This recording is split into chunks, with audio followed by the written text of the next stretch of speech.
Hi guys, welcome once again. This is Dion. This is my second episode and our topic for today is all about mag-ayon nga na ay mga problema.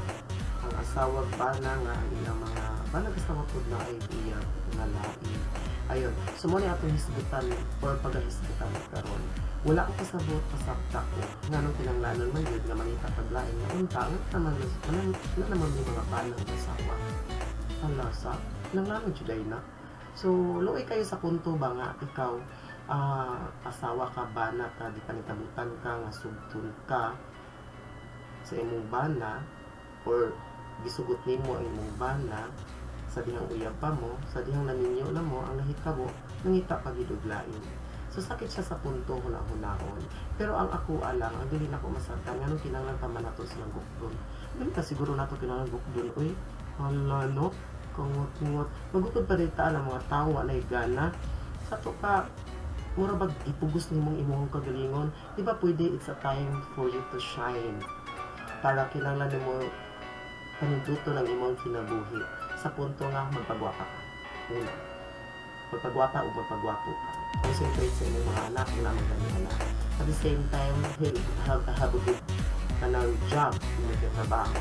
Tapos i-develop kung usin ka ba't i-develop. Tapos itaas ang bandera dahil tingon nga mo niyang asawa or banang imong iyaan. Di ba nila kayo siya paminawan? Kaya mabuto sa punto nga imo siyang bukdon.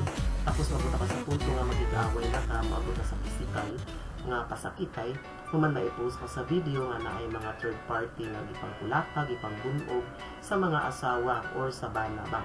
So ang ako alam, wala naman siguro hinungdan para bukdon pa. Nga naman para begging, para ilang kaupali.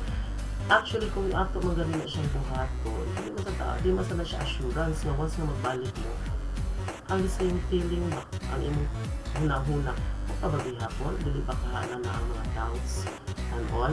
So, siguro ang atong pinaka-importante buhaton dito is moving on na lang yun. And then set them free and let them go.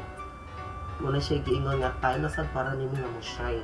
Time na po niya imong kaluyo ng imong kaugalingon. Kay, di man siya ganahan. Nangita man siya og lain. Basahin mo na ang dili mo sayo. Ang sayop lang nakapamana ka o nakapag-asawa ka, na dili stick lang. Kinalagpagit naman ita og lain. So, mo na siya ang wala akong kasabot sa sakta ko nga nung kinanglanon ng yun na kung gukdon sila. Siguro kung gukdon na to sila sa legal nga pamaagi sa financial. So, kinanglan suportado ang bata, suportado kung unsa may kinanglanon sa bata.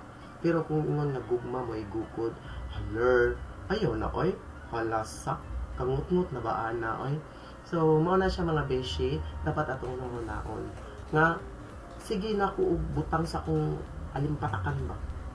Nga, sakit na kaayo mo, nakaayo mo.